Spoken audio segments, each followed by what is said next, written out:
minutos, 8:38 en Punto Noticias de Radio Pichincha. Saludamos con nuestro tercer invitado. Se trata de Galo Cabanilla, analista político, económico, que se encuentra vía telemática. ¿Cómo está, señor Cabanilla? Buenos días, bienvenido. Le acompañamos a Alexis Moncayo, quien le habla, Licenia Espinel. Avanza esta campaña electoral en medio de varios ofrecimientos y ya, pues, al vivir los últimos días, también empieza la campaña sucia dirigida hacia los candidatos con mayores posibilidades. ¿Cómo analiza usted este proceso que estamos viviendo ahora rumbo a las elecciones seccionales y de consulta popular? Buenos días, bienvenido. Muy buenos días, muchísimas gracias por la invitación.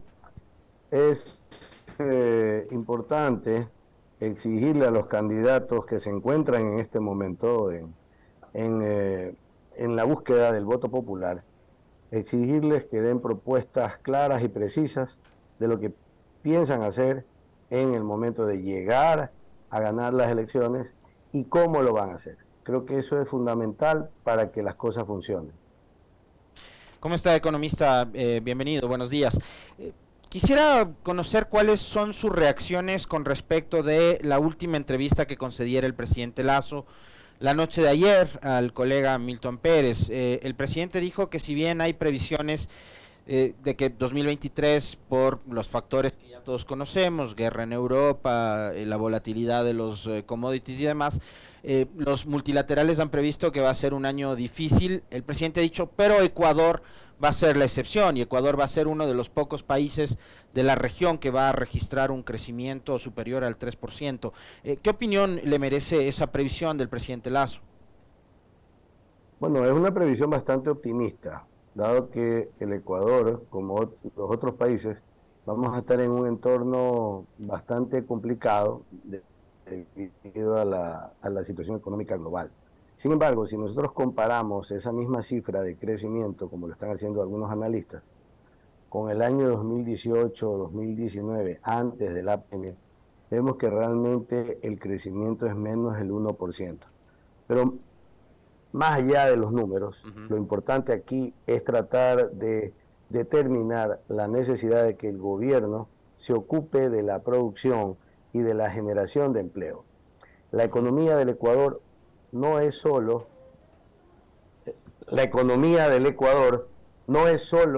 la deuda o el petróleo.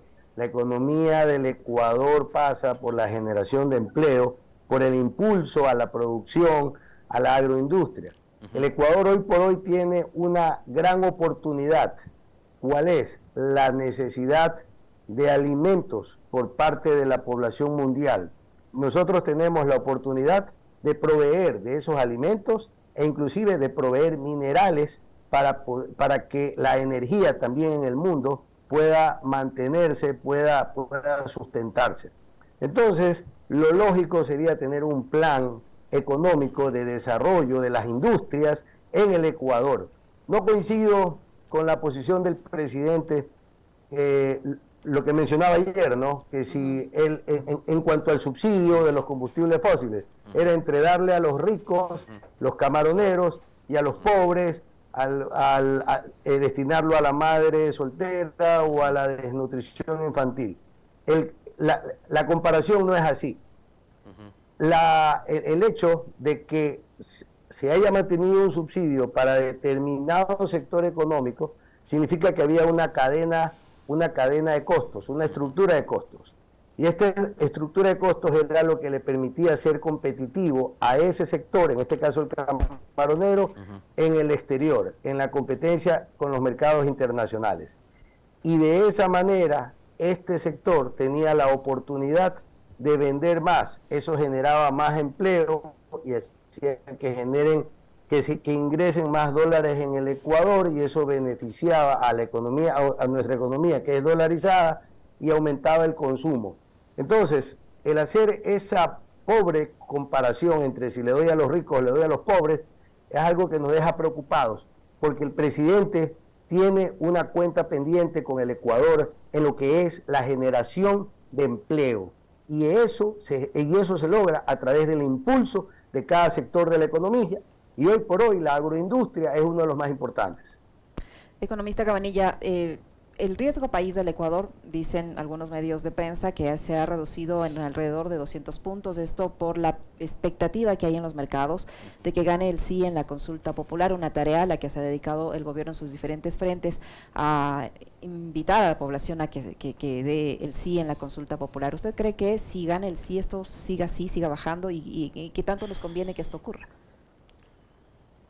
Yo creo que la consulta popular es una arista dentro de todas las condiciones o todas las variables que se miden para el cálculo del riesgo país, para la percepción que tienen en el exterior sobre el Ecuador, que básicamente ese es el indicador. Usted ve países que están en tremenda crisis, pero su riesgo país no sube, y ahí tiene algunos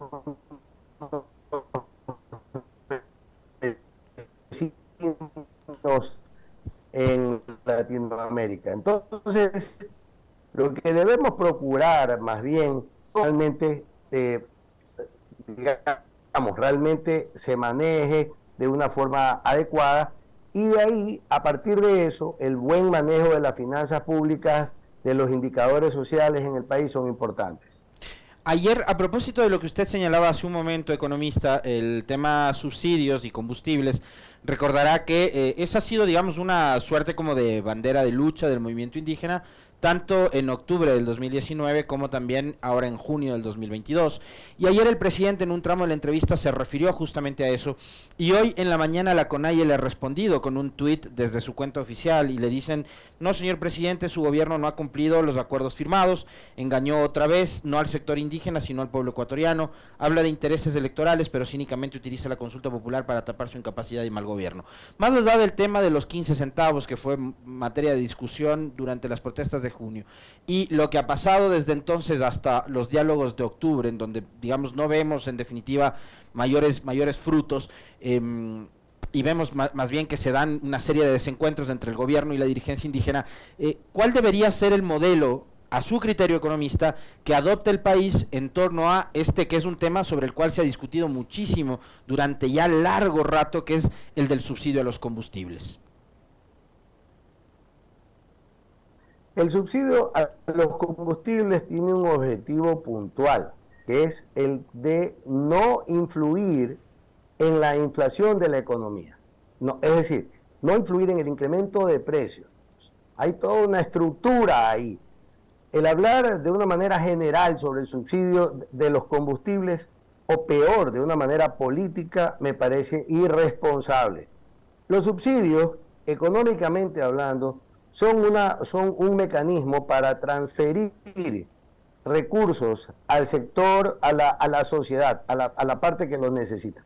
La focalización de los subsidios, de lo que nosotros hemos estado hablando hace mucho tiempo, es importante, pero no se tiene que basar solamente en el tema de la pobreza, sino también en el impulso de los sectores productivos. Yo creo que en los diálogos con la CONAIE hay que comenzar a precisar realmente cuáles son los puntos en donde ellos pueden influir realmente o que tienen que ver con sus comunidades, porque el exigir temas que tienen que ver con otros sectores que no están participando de esos diálogos, me parece algo incompleto, algo, digamos, realmente fuera de lugar, impertinente. Tiene que decir en qué temas son los que tienen que ver con sus comunidades, y sobre esos temas sí se ha actuado. Pero la CONAIE y el movimiento indígena, con el respeto que se merece, no es representante de todos los ecuatorianos ni de todos los sectores del Ecuador. Economista Cabanilla, en los últimos meses, o hace un par de meses, o en las últimas semanas, no recuerdo exactamente la fecha, pero el presidente de la República anunció la reducción del impuesto a los consumos especiales, del impuesto a la salida de divisas y sobre todo para artículos como el cigarrillo, las bebidas con azúcar añadida, entre otros. ¿En qué medida esto representa un beneficio para el sector empresarial, para el consumidor nacional? ¿Ha tenido algún tipo de repercusión en las finanzas del sector empresarial de los ciudadanos como tal?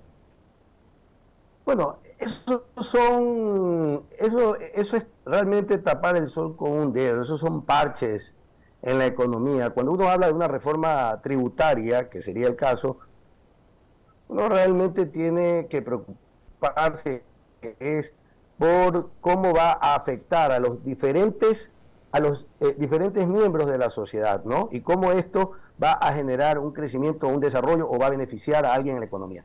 Estos aquí son temas de consumo, son temas básicos, pero lo principal, lo primordial, que era darle aire al sector, a los consumidores, a la población en general, a través de una racionalización de los impuestos, es lo que no se ha dado. Todo lo contrario, tenemos una ley tributaria que ya fue aprobada desde el año anterior y que entró en vigencia desde el año anterior y que se la va a sentir con mucha más fuerza este año, que le coge una buena parte de los ingresos de las personas, nos coge una buena parte de los ingresos a las personas que pagamos impuestos, porque no todos pagan impuestos, ¿verdad? A los que pagamos impuestos les coge una buena parte y eso afecta el consumo directamente y esto va en deterioro de la dinámica económica, que es lo que estamos volviendo a, que es lo que queremos, que vuelva a tener esa velocidad, a tener ese impacto y va a generar bienestar, va a generar emprendimiento, va a generar empleos en general. Por acá me dicen, a propósito de este tema, que las bebidas subieron 10 centavos. Y a propósito de eso, en el último foro que estuvo en Suiza el presidente Lasso, ahí se habló mucho sobre el tema del cuidado del ambiente. Hay organizaciones que también asisten a estos foros a las que les preocupa la situación de cómo va el planeta deteriorándose mientras el ser humano va avanzando con la industria, con la quema de combustibles fósiles, de carbón, etcétera, etcétera. Y resulta que acá el gobierno de paso le baja, digamos, el valor a los plásticos, cosa que ya se había conversado hace mucho tiempo atrás. Digamos, ¿vamos en contrasentido, economista, o yo estoy equivocado? Bueno, yo estoy totalmente de acuerdo con usted. Y es más, le planteo el panorama completo. A ver. Por un lado, le bajan el precio le bajan los impuestos a los plásticos, ¿verdad?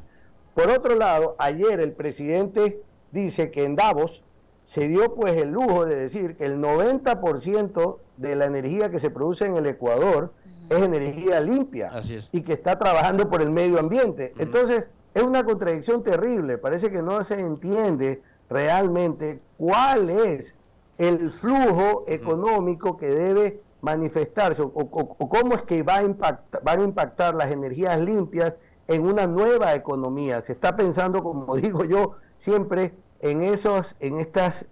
digamos, en la economía del Ecuador de los años 70, de los años 80, y no se dan cuenta que hay una nueva economía que parte, como usted bien lo menciona, a partir de la preocupación por el medio ambiente, que tiene que ver con el no uso de los combustibles fósiles, del carbón, digamos, de todo lo que puede dañar el medio ambiente y que da un impulso o que va a generar un interés mayor por las energías limpias. Estas energías limpias son las que el Ecuador, por la cantidad de hidroeléctricas que tiene, puede generar y puede hasta vender. Pero sobre todo, al usarlas aquí mismo en el Ecuador, nosotros podríamos cambiar la dependencia que tenemos de los combustibles fósiles y dejar de hablar ya de ese subsidio, del famoso subsidio y que lo piden los indígenas, que los piden los de aquí o los de allá.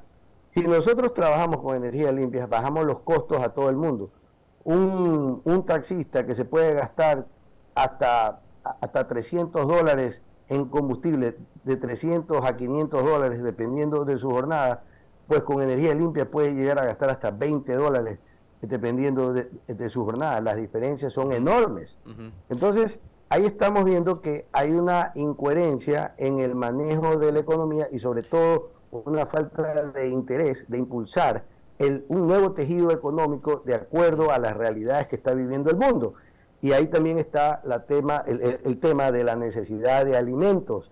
Hay una escasez de alimentos alrededor del mundo y tenemos que prepararnos nosotros, Latinoamérica en general y Ecuador en particular, para poder proveer. Y nosotros tenemos ese recurso maravilloso que es la agricultura. Por eso es que yo insisto en el trabajo en la agricultura, en las energías limpias, y he hecho un sinnúmero de propuestas en ese sentido para cambiar la matriz tal y cual como está ahora y darle a la economía ecuatoriana una cara diferente que le va a permitir tener progreso y desarrollo. El Ecuador, escúcheme lo que le voy a decir, mi querido amigo, el Ecuador puede llegar a ser una potencia económica en los próximos 10 años, si desde ahora comienza a hacer los cambios adecuados.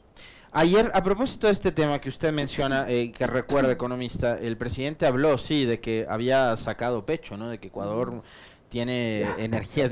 Pero segundos después, y que además, digo, la entrevista de ayer fue un mar de contradicciones del presidente, porque segundos después, cuando el periodista le habló de los estiajes, y de que su ministro de Energía dijo que tenemos que encomendarnos a Diosito, no sé si a la Virgen de Guadalupe, de la cual ha sido devoto el presidente.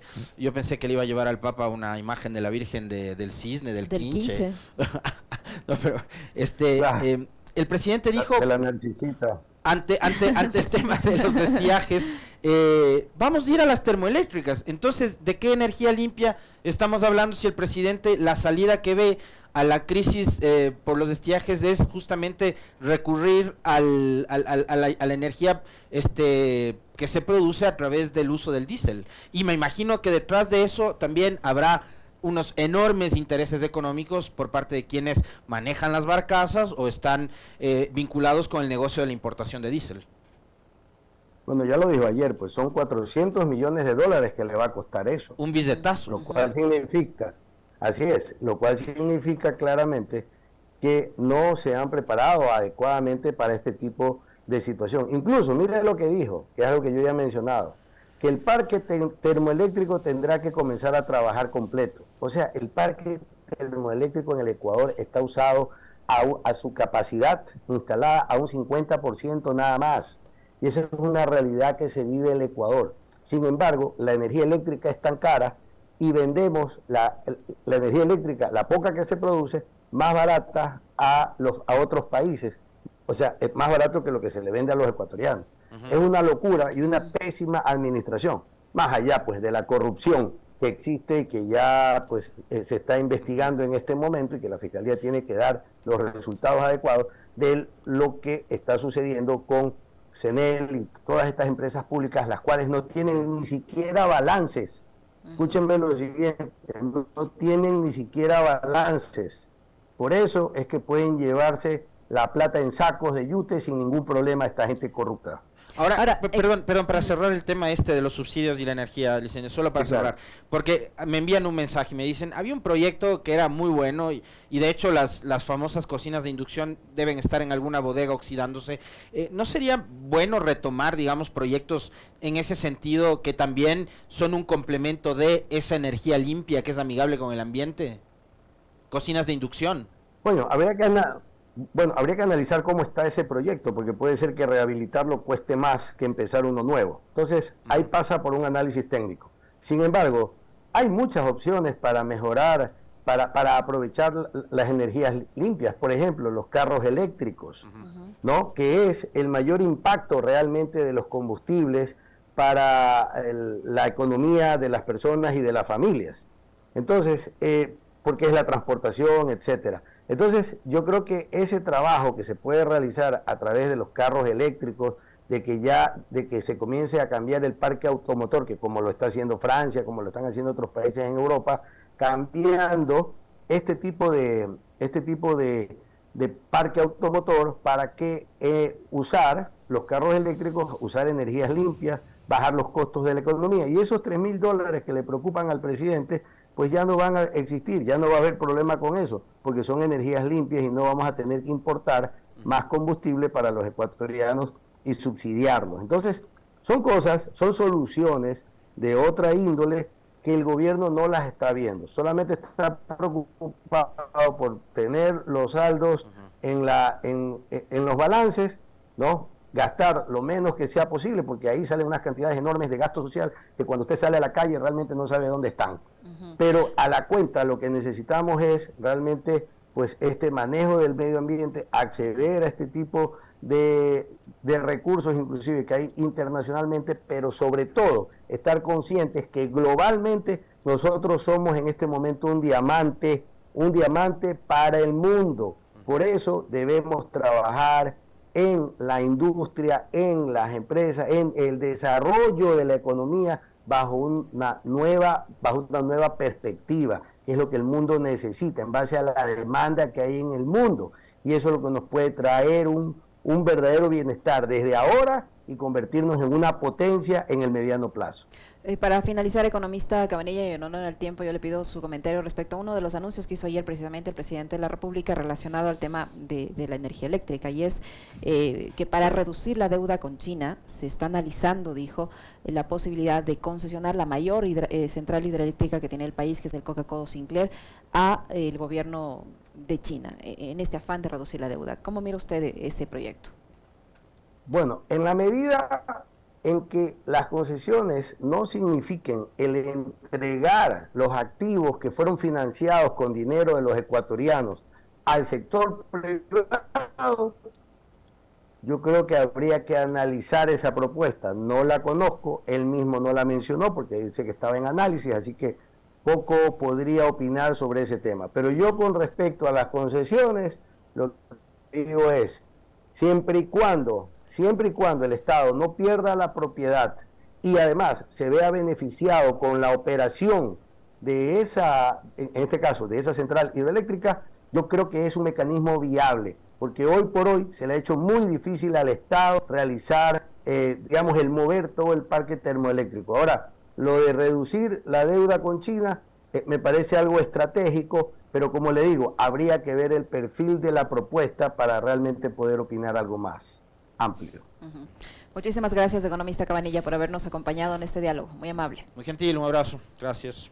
Muchas gracias a ustedes. Un abrazo también. Lo propio, Pasen muchas bien. gracias.